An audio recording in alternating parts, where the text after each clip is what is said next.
కూడా ప్రయత్నిస్తాం. ఫైనల్గా రీసెంట్గా అసెంబ్లీలో ప్రమాణ స్వీకారాలు చేశారు అందరూ. స్పీకర్ ఎన్నిక సందర్భంగా ఆ రోజు జగన్మోహన్ రెడ్డి గారు రాలేదు. దీనిపై మీరేమంటారు?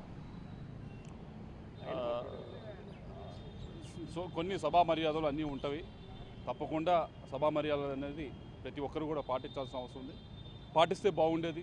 పోయినసారి 23 వచ్చినప్పుడు కూడా చంద్రబాబు నాయుడు గారు సభా మర్యాదలు పాటించారు, వచ్చారు, హుందాగా వచ్చారు. ప్రతి ఒక్కరు కూడా అదేవిధంగా ముందుకు వెళ్తే బాగుంటుందా. అంటే తమ ఓటమిని ఈవీఎంల మీద నెపనెట్టే ప్రయత్నం చేస్తున్నారు. దీనిపై మీరేమంటారు?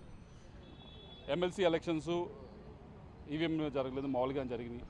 ఎమ్మెల్సీ ఎలక్షన్స్ జరిగిన అప్పుడు ఓడిపోయారు. 3-4 సీట్లతో దాదాపు 3 ఎమ్మెల్సీ సీట్లు ఓడిపోయినప్పుడు ఆ రోజు చెప్పడం జరిగింది ఈ ఓట్లు మావి కాదని. ఆ రోజు ఈవీఎంలు జరగదు, మామూలుగా జరిగింది.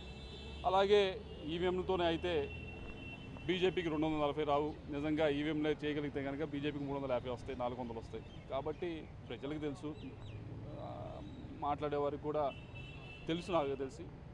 కాబట్టి తొందరలోనే అన్ని విషయాలు బయటకు వస్తాయి. గతంలో కూడా 151 స్థానాలు వచ్చిన సందర్భంలో కూడా మేము ప్రజల మద్దతుతోనే గెలిచామని గతంలో అన్నారు జగన్మోహన్ రెడ్డి గారు. ప్రజలు చాలా తెలివిగా ఓటు వేశారు. ప్రజలు ఈసారి రాష్ట్ర అభివృద్ధి కోసం ఓటు వేశారు. ప్రజలు ఈసారి రాష్ట్రాన్ని ఎవరైతే ముందుకు తీసుకెళ్తారో, రాష్ట్ర ప్రజల ఆశల్ని ఎవరైతే పరిగణలోకి తీసుకొని పరిపాలిస్తారో వారికి ఈసారి ఓటు వేయడం జరిగింది.